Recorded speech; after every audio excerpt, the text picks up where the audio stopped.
Hey guys, welcome to another video. So we're now in the year 2021, and I want to talk a little bit about the year 2020 and how the COVID-19 pandemic affected my life a little bit. So I want to talk a little bit about anxiety, because that's what affected me in the year 2020. Financially, I was affected a little bit, but not that much. So started going through anxiety in so let's say between January, when the pandemic starts in February, I was okay. I was still being able to financially provide for my family, and my job for the summer, it was busy. So we didn't lose any. I didn't lose any money financially per se. It's just socially, couldn't go out to be around friends, having a peace of mind of having a drink at the bar, stuff like that, because of the COVID-19. Um, so then in August, it started to affect me physically and mentally, and that's when I started to have anxiety attacks in August. And at first, I couldn't figure out what was going on with me. Why I was having those depressing feeling down all the time, feeling tired, lazy, feeling like I want to pass out. And then I did some research and I realized that I was having anxiety attacks and suffering from depression. Um, so one night I was at work and I was having a good evening at work. It was good. And then suddenly I just felt really sad. And I was like, wow, what's going on? What's happening to me? I just felt like I just want to just close my eyes and pass out. And my heart was racing. I felt tired, whiplashed. So I was like, oh boy, think I'm gonna when I leave work, I'm gonna go home, take a shower, and I'm gonna take myself to the emergency room to figure out what's going on with me. And that's when I found out I'm suffering from anxiety. And they had prescribed me some some pills. I don't remember the name right now, but it was supposed to help with feeling having those feeling of anxiety and depression. So I got the prescription. I started taking it. So usually when I'm leaving my home for work at 12 noon, that's when the anxiety comes on. I found out this earlier, I found out the pattern later. So it comes on when I'm leaving for work, so I'll take a pill when I'm leaving for work. But then maybe around like 1 o'clock, 1 hour into my job, I start to feel really pretty much feeling like I'm very intoxicated. I'm feeling I start to control my movements, feeling very weak and like I just want to lay down and sleep, feeling like I can't keep focus at work. I was like, wow, this pill it takes away the anxiety feeling, but then boom, between 1 o'clock and 3 o'clock, it hits me with the tardiness, feeling lazy and tired and intoxicated, and that will go on. So maybe between 1 o'clock and 3 o'clock, I'm feeling this way. Then it might go away. Then it come back at like 5 o'clock when I'm feeling So the feeling of being intoxicated, it goes and comes when it feels like, and then the anxiety come back at 8 p.m. So usually anxiety comes on at 12 noon, 4:30 p.m. and 8 p.m. 4:30 p.m. is when We open at 5, so I'm getting ready for dinner at 5. So I guess at that point I'm thinking, okay, I gotta make sure everything is ready for dinner, make sure all my sauces are good, stuff like that. I'm a chef. So I gotta make sure all my sauces are good and my staff is on time for work and stuff like that. So I guess me worrying about that caused the anxiety to come on at 4:30. And then at 8 p.m. it's pretty much when we start to get the last seat in. So I know that we're gonna be closing maybe about 9 o'clock, 9:30. So between 8 and 9 o'clock, it comes on again because I'm like, oh, it's time. It's about breakdown time. We got to get ready to go to clean and to go home. So then it comes on at that time. So pretty much, I don't want to be home.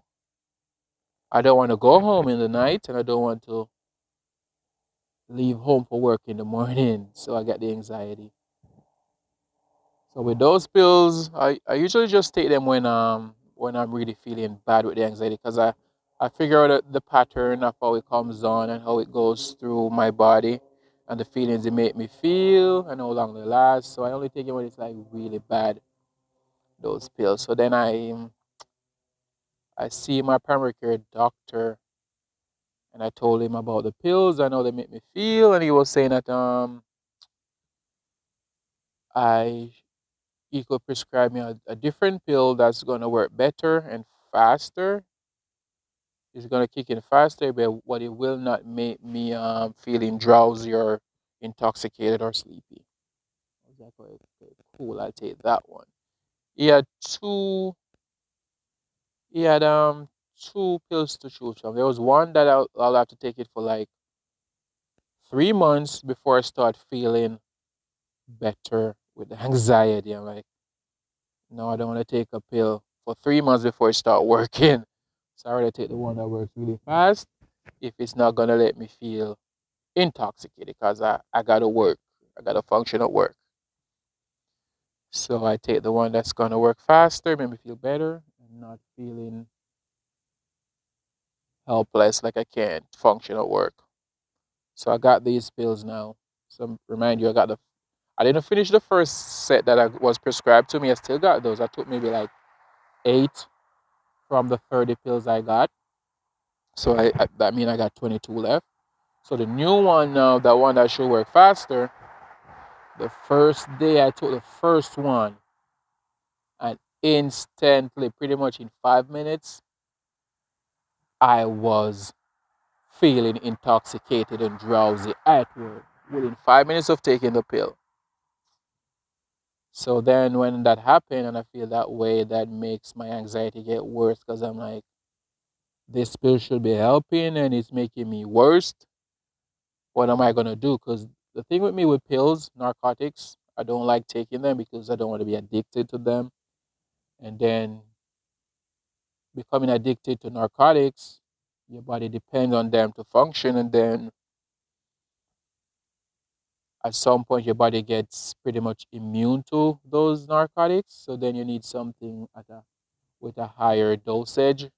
So you might start taking some stronger drugs, and then might be getting drug from a drug dealer just to feel good and to cope. So I didn't want that to happen. So I didn't like taking narcotics. So I took one pill from the second batch, and I didn't went back to the doctor. I'm like, oh boy.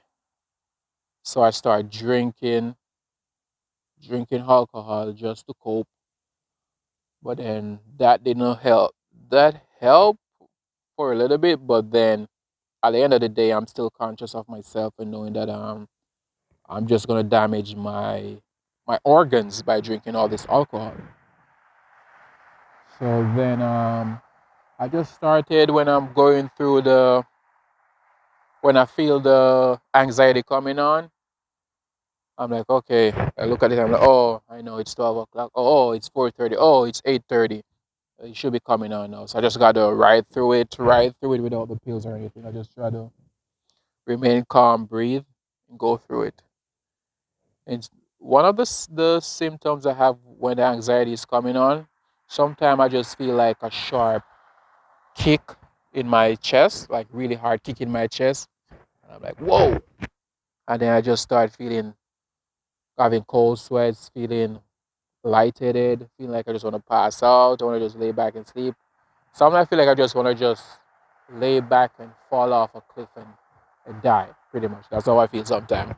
To be honest. So I don't want to go into too much about the the things that it make me feel when I'm going through it. But in this book, so I started writing in this book, like keeping a journal, writing about my day, how it went, and how the anxiety came on and how I got over it and stuff like that. And I also write about stuff like how it makes me feel. Um, it also gave me suicidal thoughts, which I really don't want to go into right now because I don't want to give anyone no ideas about suicide. I'm not going to go into details as to the things I thought about suicidally, but yeah, it gave me suicidal thoughts because I'm thinking like, oh, that's the only way I'm going to feel better about this. You know what I mean? But thank God I got over it. We're now in 2021. Um, I get some sad feelings sometimes, but I don't have the anxiety. Even if I it comes on like it's minor to me now because I'm used to the symptoms and how to navigate through it.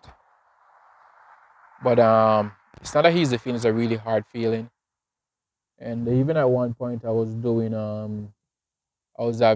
talking to a therapist every Tuesday to help me to go through my anxiety. But most of what helped me, most of the stuff that pretty much stuff that we talk about, I pretty much tell her like how I cope with going through the anxiety. So it wasn't like her really giving me advice as to what to do to go through it. I was already doing those stuff on my own. But I know for some people they might be going through anxiety and not knowing what to do or how to navigate through it. So it's always best to talk to a professional person about these type of sicknesses. It's always best to talk to someone. You can't be too prideful to talk about a problem you're going through, especially for black men. We don't like to talk about going through sadness, loneliness, anxiety, depression. We don't like to talk about it because we always want to feel macho and feel superior. But we're all human, and some of us we're even not as strong as some ladies that goes through depression and anxiety. Just trust me, a lot of ladies go through worse anxiety than what I've went through or most men went through, and they came out strong. So, and ladies, they love to talk, so they always talk to someone to help them go through what they're going through. So we as men, we got to learn to start talking about our problems with people that going to give you good advice about it or have an experience of what you're going through and ways for you to go through. You can't just go talking to just a random person that doesn't have any experience with this or is not trained in dealing with these symptoms. So it's best to talk to someone who, even talk to someone who, they might not have the answers, but to help you, but they'll give you advice as to places to go, people to talk to, who's going to help you, or they themselves will reach out to people who can help you. And at the same time, you're going to be comfortable talking to these people about what you're going through. So it's always best to have understanding good people in your corner or in your circle so you could talk to them. So in this book, I started writing some stuff about my daily and my anxiety and how it makes me feel and stuff like that. And it's a lot. So the feeling of anxiety for me,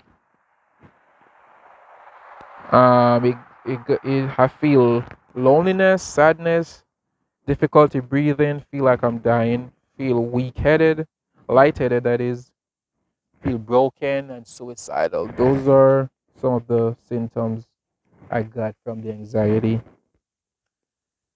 And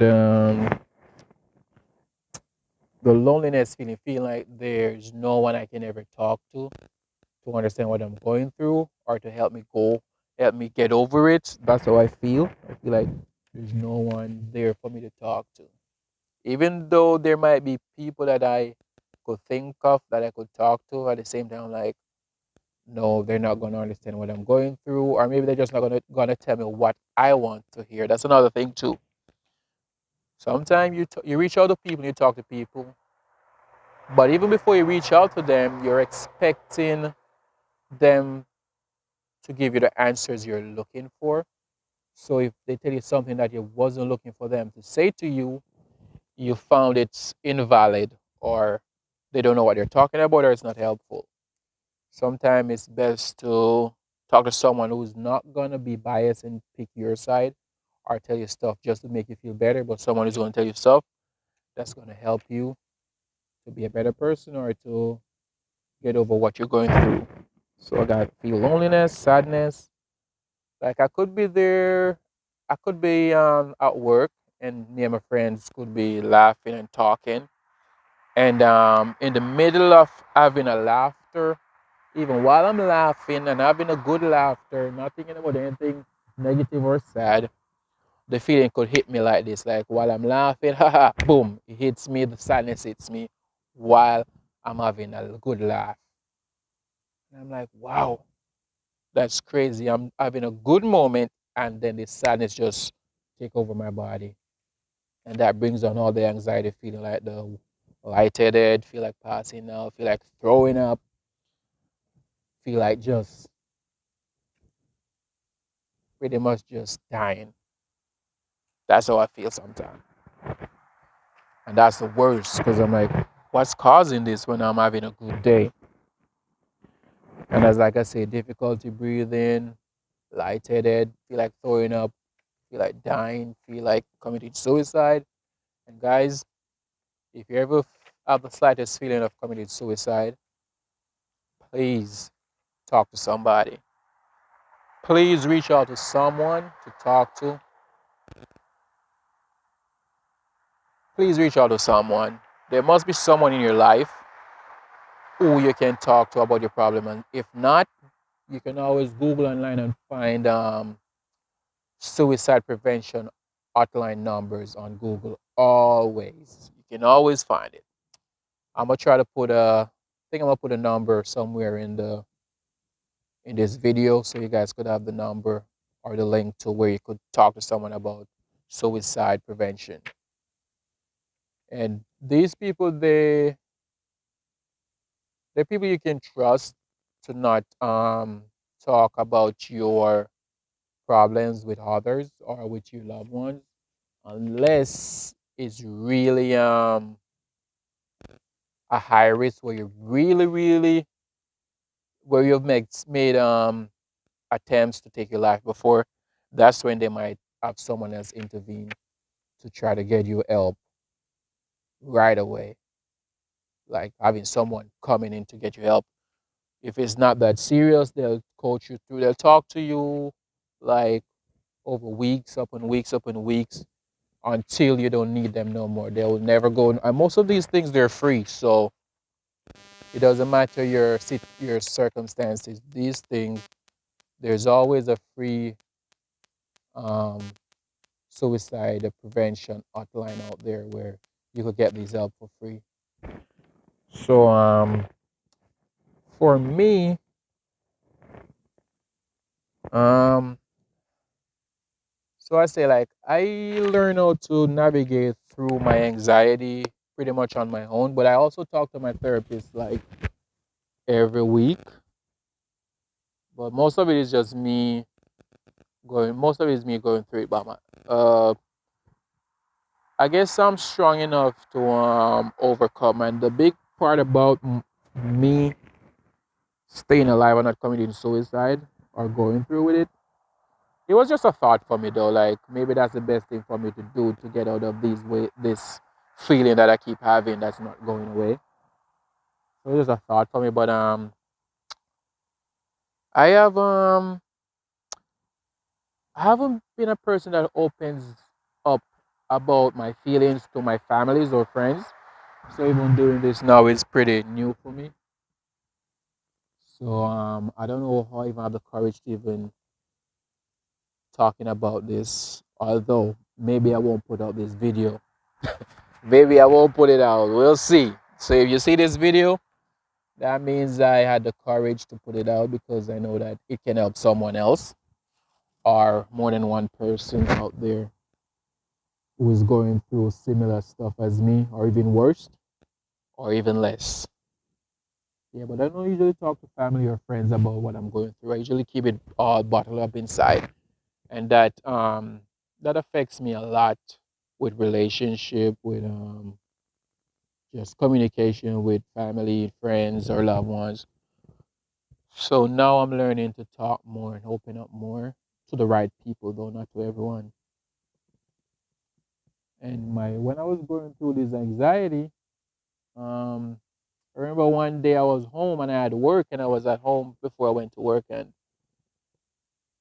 the anxiety came on me so bad, and I didn't want to take the pill because I had stopped taking the pill before. That was when I was on the first set of pills, and I was having a hard time breathing. I was having labored breathing, and then I was feeling tingly, like I was shaking and feeling really weak. I was laying on the floor in my room, just crying, crying, crying. So then I'm like, I'm gonna go downstairs to my car and take a pill. So I went downstairs to my car. I sat when I got to the car, I was feel like I was gonna pass out. So I sat in the car, I took a pill, and the feeling just kept me getting worse and worse. And I started feeling like my whole body starting to shake like I'm being electrocuted. That's how I felt. So then I called 911, and I called 911 before I took the pill when I got in the car. So when I took the pill, I'm like, okay, I'm gonna get better. So I hang up the phone. So once you dial 911, they're gonna call you back. So 911, they called me back. I answered the phone and I was telling the lady, yeah, I was having something of anxiety. So I was calling to go to emergency room, but I just took my pill, so I'm feeling better. And she was like, "Oh, I understand, but do you want me to still send someone just to check you out?" I was like, "Yeah." And while I was talking to her, giving her my information over the phone, I started feeling worse and worse. My whole body feel like it's shutting down. My heart feels like when a generator comes on and you hear that vibrating sound. That's how my heart was was pumping through my chest, and my whole body was like tingly, feel like being electrocuted and shaking. I was literally shaking. I was like, oh shoot, I'm gonna die right now. I don't want to die. So I start honking on my horn for my daughter to come out because she was inside. She's 13 years old. So my daughter, I'll keep honking and honking. She came out. She brought me 2 bottles of water. She's like, just relax and try to breathe. So I'm there trying to breathe, and then the emergency the ambulance, they pulled up and they start asking me questions and stuff like that. But I'm like, don't ask me no questions, man. I'm going through anxiety. Just help me. That's what I'm thinking to my head. Just do something. Put a machine on me. Take me to the ER because I feel like I'm dying. And he's asking me questions, trying to get me to calm down. He's like, put my hands out. I put my hands out like this on the steering wheel. And it feels like my hands were like this on the steering wheel. And it feels like my wrist was breaking off. Like both of them was like breaking off. Like they're breaking off, and I just have them like this. And I was like, hey, try to breathe. But when I try to breathe, you said I'm over breathing, so I'm taking in too much oxygen. That's why I'm feeling this way. But I try to slow it down and breathe normally. But then when I do that, it feels like um not getting no oxygen. I feel like I'm about to pass out. Like I'm not getting no oxygen at all. So they were there with me for a while, and they were like, "You want to go to the ER, or you want to go back inside?" I'm like, "I don't want to go inside because I don't want my daughter to see me like this." And I'm like, "I have work, and I don't know I'm going to work today." They're like, "Don't worry about work. I'm sure they can do without you for a day." I was like, "Oh boy." So they were with me for maybe like 45 minutes till I calm down, and then while I was calming down, I started feeling hungry. Like I want a egg and bread with plantains. Egg, bread, and plantains. That's what I feel for. I'm like, why am I having this feeling like I want this to eat? But I should be worrying about staying alive. So it was going down, then it came back up. Then it goes down. It was fluctuating while the ambulance was still there. They were talking to me until it went down enough where I could go inside and lay down. So I went inside and laid down and calmed down. But then I was so hungry. I was like, oh boy, I need eggs right now. So I jumped in my car and I drove to Wendy's to get a egg sandwich, which is like maybe like 45 minutes away. I drove for 45 minutes for egg sandwich, which wasn't even that good anyways, or even healthy. Yeah, so that was the last time I had like a really big anxiety attack. That was my second one. And then after that I still get all the feeling. I still get go through the emotions of going through the anxiety, feeling all those harsh feelings and stuff, but